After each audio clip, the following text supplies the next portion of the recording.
سلام طعنا عليكم لكم كبرات فتوات تخاتلت زيناتات تግራይ هورايزن يسعز بنا محدش معبالاتنا وناو زيناتات بزرزر كنقرب لكم ينام تግራይ هورايزن سبسكرايب لايك شير እንዳገበልኩም زيناتنا كساب موداታ ክትከታተሉ ንዕድመኩም ቀንዲ መጥታት ዜና ኣብ ትግራይ ልዕልነት ሕጊ ኣብ ፈተና ከም ዝርከብ ዝምልከት መግለጺ ሶብ ሞያ ቀሪበሎም ኣብ ኢትዮጵያ ሰራዊት ምክልኻል ትግራይ ኣብ ልዕል ደቂ ኣንስትዮ ትግራይ ይኹን ሓፈሻዊ ዝተፈጸመ ጆኖሳይድ መስረት ብምግባር ዝተወሃበ ተወሳኺ ሓዱሽ መብርህ እውን ሒዝና ኣለና ሰራዊት ሻዕብያ ኣብ ትግራይ ብዛዕባ ዝገብርዎ ምንቅስቃሳት መስረት ብምግባር ዝተባሃለ ነገር ብዝርዝር ሒዝና ኣለና ውድብ ዲሞክራሲያዊ ስምረት ትግራይ ስምረት ኣብ ልዕሊኡ ሓደገኛ ውጥን ተወጢኑ ከም ዘፍሸሎ ገሊጸሎም መንግስቲ ኢትዮጵያ ብህጹጽ ገንዘብ ክኸፍል ዝጽውዕ መጠንቀቕታ ተላኢኹሎም ላዕለዋይ ፖለቲካዊ መሪሕነት ንቀንዲ መራሒኡ ከም ዝኸሓደ ዘመልክት ዜናውን ተሰሚዑሎም ሓይልታት ቁልጥፉ ሃብቲ ደገፍ ኣብ ልዕሊ ሰራዊት ሱዳን ሰፊሕ ዝተባሃለ ፀረ መጥቃዕታት የካይዱ ከም ዘለውን ዝሰኣንውን ከባቢታትን ዳግም ይቆጻጽርውን ከም ዘለው ዘመልክት ዜና ተሰሚዑሎም RSF ኣብ ልዕሊ ሰራዊት ሱዳን ርእሰ ከተማ ካርቱም ሓዊሱም ሰፊሕ መጥቃዕታት ድሮን እናካይደ እዩ ዘሎ حيلتات حوت يمن ኣብ ልዕሊ حيلتات መንግስቲ ከምውን ሰራዊት سعود عرب ሰፊሕ መጥቃዕታት የካይዱ ከም ዘሎ ገሊጸሎም ኣብ መንጎ ደለይቲ ለውጢ ኣብ ትግራይ መስረት ብምግባር ዘጋጥመ ኣፈላላይን ዝተወሃበ መግለጽን ብዝርዝር ክንቕርበልኩም ኢና ክሳብ መወዳእታ ዜናታትና ተኸታተሉ ናብ ዝርዝራት ክንቕጽል ኢና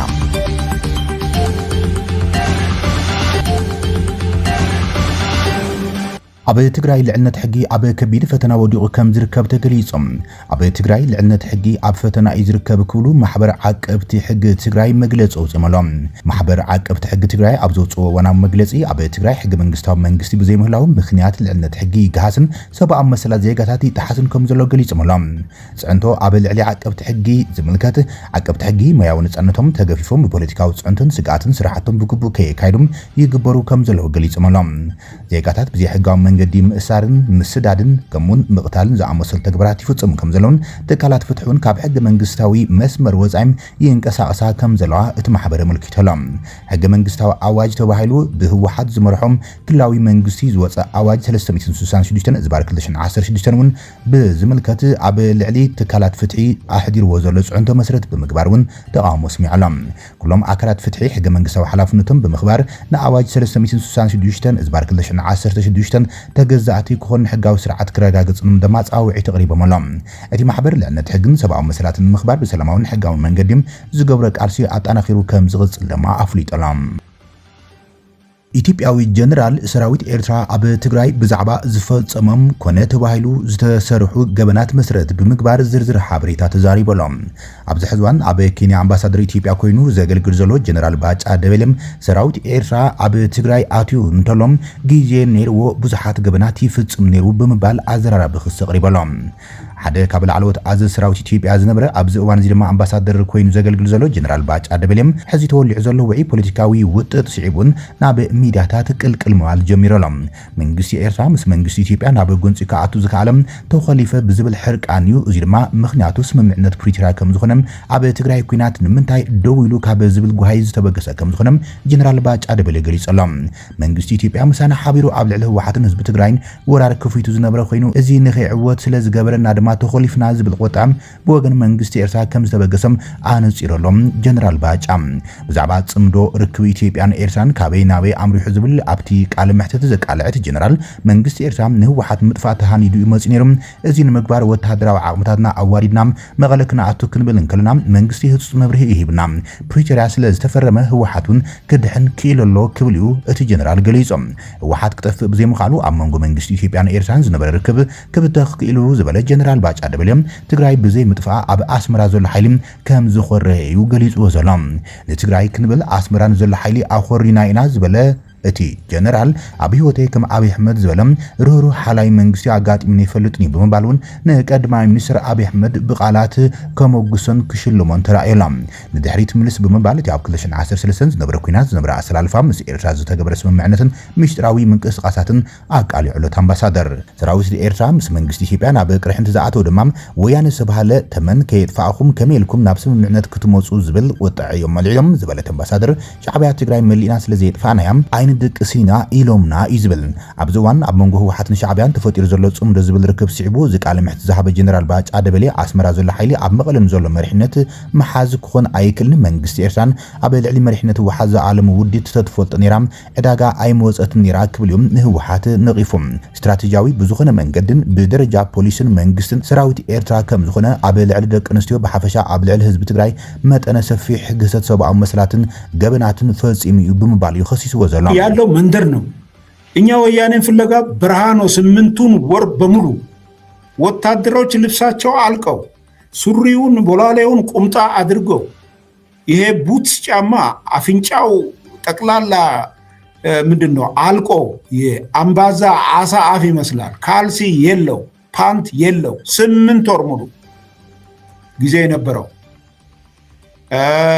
ውጣ በተባለበት ሰዓት እንደፈለገ አድርጎ እግሩን እየጎተተ ሲወጣ የነበረው የሻዕቢያ ወታደር ነው። ጊዜ የነበራቸው እነሱ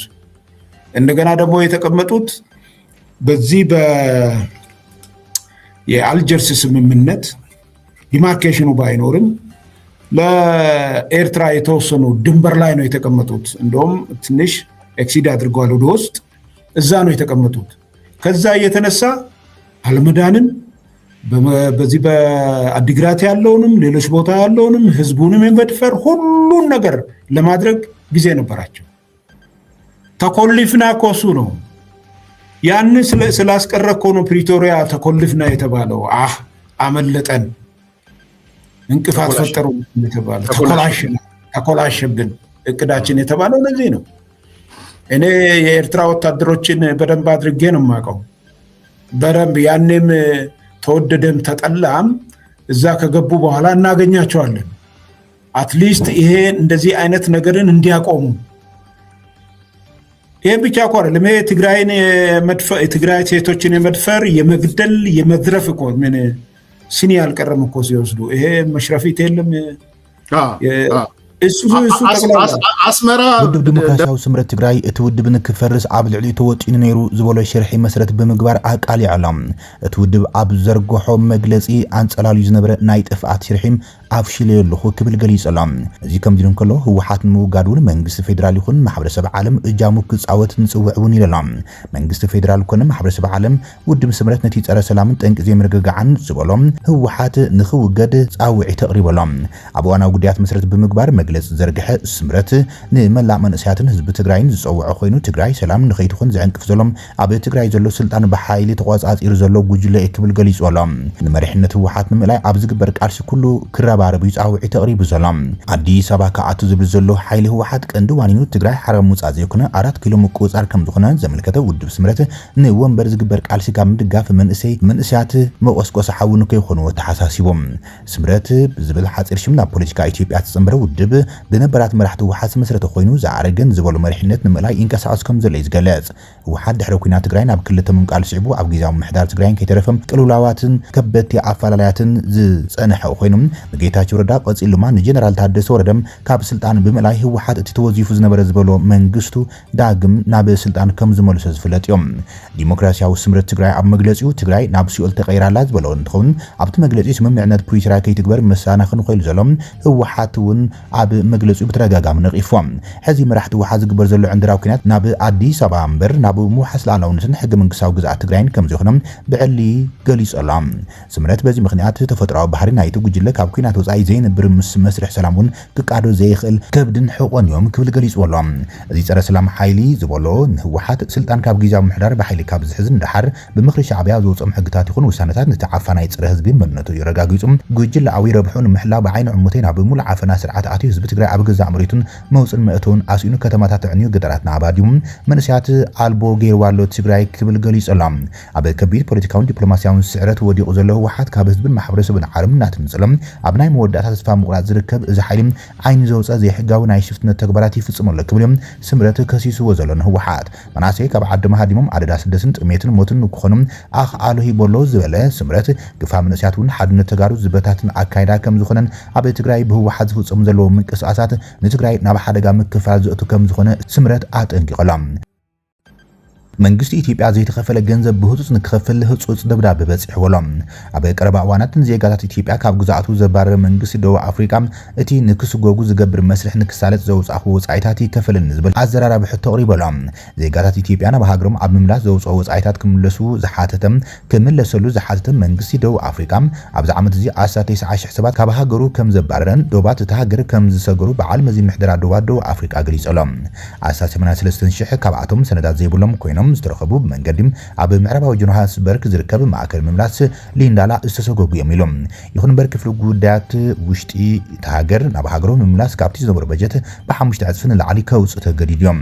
ሚኒስትር ጉዳያት ወጻኢ ሃገር ንባይቶ ደቡብ አፍሪካ ኣብ ዝሃቦ መግለጺኦም ዘይሕጋውያን ስደተኛታት ናብ ሃገሮም ንምምላስ ኣስታት 300 ሚልዮን ራንድ ወጻኢታት ከም ዝወጹም ብምግላጽ ዝበዝሑ ተመለስቲ ማላውያን ከም ዝኾኑ ገሊጾም ኣብ ዝሓለፈ ዓመት ቁጽሪ ዝተሰጎጉ ሰባት ልዕሊ 44,000 ከም ዝነበረን ሎም ዓመት ድማ እቲ ቁጽሪ ብዕፅፊ ከም ዝወሰኽን ገሊጾሎም ስደተኛታት ናብ ሃገሮም ንምምላስ ኣብ ቤት ጽሕፈቱ ዝተመደበ በጀት 60 ሚልዮን ራንድ ከም ዝነበረም ሎም ዓመት ግን 292 ሚልዮን ራንድ ከም ዝወድኡም ገሊጾሎም እቲ ዝበዝሕ ገንዘብ ንመጓዓዝያ ወጻኢታት ናይቶም ተመለስቲ ንምሽፋን ከም ዝውዓለን ገሊኡ ድማ ነቶም ስደተኛታት ካብ ኤሽዋኒን ኬፕታውን ብኣውቶቡስ ንምጓዓዝ ከም ዝውዓለ ገሊጾም ብተወሳኺ ኣብ ሙሲሃ 20,000 ሰባት ክእንግድ ዝኽእል ሓዱሽ መምለሲ ማእከል ንምስራሕ 48 ሚልዮን ራንድ ወጻኢታት ከም ዝተገብረ ዘፍለጠ መንግስቲ ደቡብ አፍሪካ መንግስታት ማላዊ ኢትዮጵያ ናይጀሪያን ዜጋታቶም ናብ ሃገሮም ንምምላስ ዘጋጥሙና ወጻኢታት ክመልሱና ይግባእ ክብል ኣዘራራቢ ጻውዒታት ናብ ኤምባሲታት ሃገራት ደብዳቤ እትሎም አንጻር ሰራዊት ሱዳን ይዋጋእ ዘሎ RSF ዓጸፋዊ ጸረ መጥቃዕታት ይሕይለሎም በዚ ድማ ኣብ ዶባት ኢትዮጵያን ሱዳን ዝርከቡ ዝተፈላለዩ ከባቢታት ዳግም ይቋጸር ከም ዘሎን ንሰራዊት ሱዳን ንከንሰሓብ የገድዶ ከም ዘሎ እቲ ዜና መልኪተሎም ካብዚ ብተጻራሪ ድማ ኣብ ፖለቲካዊ ጉዳያት ዳዕመ ሰሪዕ ወይ ድማ RSF ዓቢ ሓላፍነት ዝነበሮ ሰብ ድማ ክሒዱ ተባሂሎም ሓይልታት RSF ኣብ ዝተፈላለዩ ከባቢታት ሱዳን ዝርከባ ከተማታትን መደበር ወተሃደራትን ዳግም ቁጽጽራቶም የስፍሕሉ ኣብ ዝበሃሉ ሰዓት ውሽጣዊ ምኽዳዕ ለዓለወት ኣዘስቲ ኣጋጢሞሎም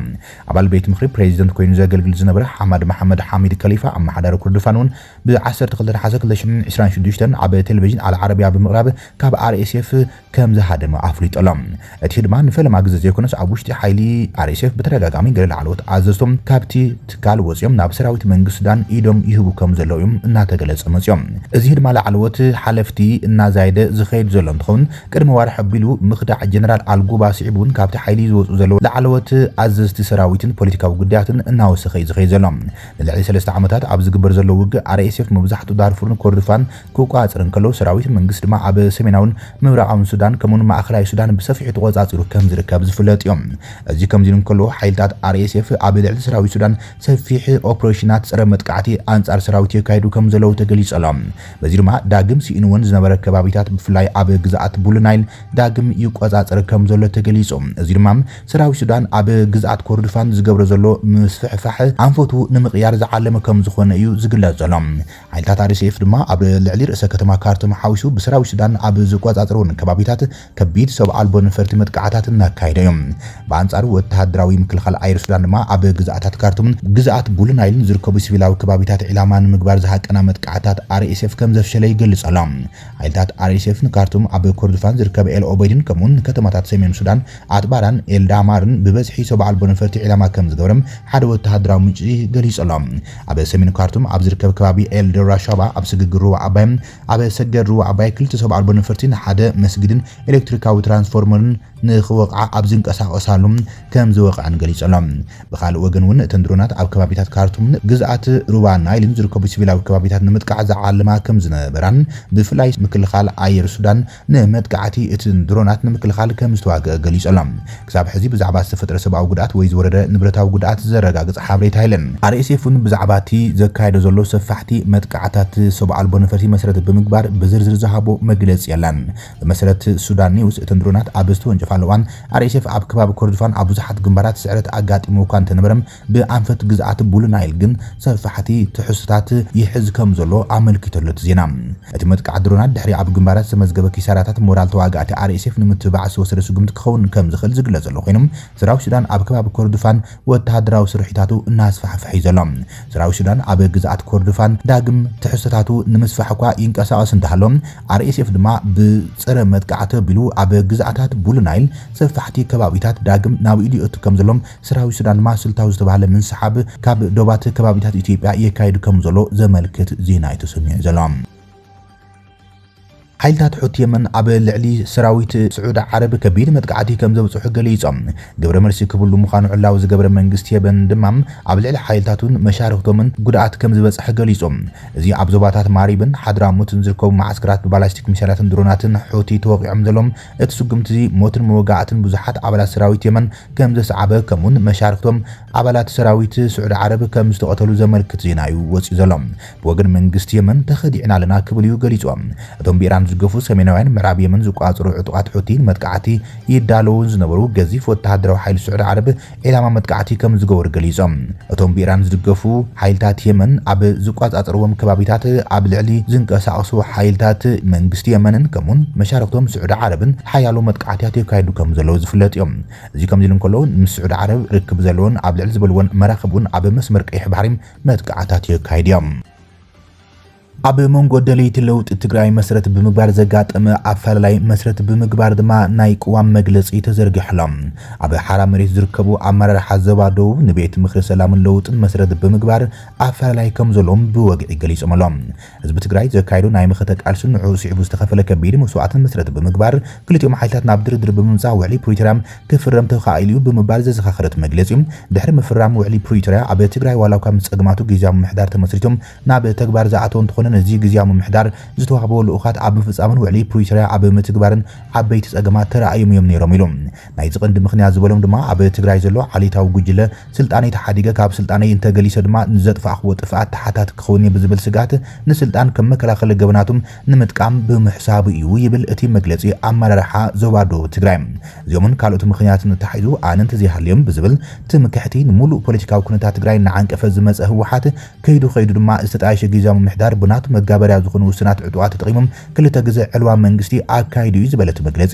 ውዙፍ መንግስቲ ብዝብሎም ብዘይ ሕጋዊ እኩብ ሓይሊ ኣቢሉ ድማ ትግራይ ብምብሓት ኣብ ዕንክሊልን ዳግማይ ህልቂትን እትዋዒ ዝርከብ ኢሎም ኣብዚ እቲ ኣብ ኩሉ ከባቢታት ትግራይ ዘሎ ድሌት ለውጢ መሰረት ብምግባር ዞባ ደቡብ ትግራይ ካብ መጀመርታ ኣብ ትግራይ ጥዕና ዘሎ ለውጢ ከም ዘድልም ተረዲኡ እናተንቀሳቐሰ ከም ዝመፀ ዝገለጸት መግለጺ ኩሎም ዓቕምታቱ ማለት እውን በብደረጃኡ ዘለዉ ኩሎም ኣመራርሓም ሲቪል ሰርቫንት መንእስያት ደቂ ኣንስትዮ ዕጡቕ ሓይሊ ዓበይቲ ዓዲ መራሕቲ ሃይማኖትን ብሓፈሻ ሙሉእ ህዝብን ብምሓዝ ስሩዕን ዘይስሩዕን ውዳበታት ብምፍጣር ኣብ ትግራይ ብሰላማዊ ፖለቲካዊ ቃልሲ ለውጢ ክመጽእ ጻዕርታት ገይሩ እዮም ብፍላይ ድማ ኣብ ትግራይ መንግስቲ ኣብ ዘይነበረሉ ማለት እውን ብጌታቸው ረዳ ዝምራሕ ግዝያዊ ምሕዳር ብሓይሊ ድሕሪ ምፍራሱም ከም ዞባ ክሳብ ብጠመንጃ ተደፊኡ ዝወፀላ መዓልቲ ንትሽዓተ ዋርሕ በይኑ ብናይ ባዕሉ ኩሉ መዳዊ ቃልሲ ብዙሕ መስዋዕቲ ከፊሉ ብሰላም ለውጢ ክመጽእ ኩሉ ዝከኣሎ ገይሩ ይሎም ድሕሪ ናብ በረኻ ምውፅእ እውን ናይ ቀጻሊ ቃልሱ ብንጹር ኣዳልዩ ኣብ ክልተ ግንባር ብምንጻር ኣብ መዋስን ትግራይ ማለት እውን ቆላ ዓፋርን ደጉዓ ኣገውን ካብ ዞባ ክሳብ ልኡኽ ጉጅለ ዘሎ ኣመራርሖም ዕጡቕ ሓይሉን መንእስያቱን ሒዙ ብምውጻም ምስ ካልኦት ደለይቲ ለውጢ ኮይኑ ኩሉ ዓይነት መስዋዕቲ ዝኸፍል ዘሎ ዞባ እዩ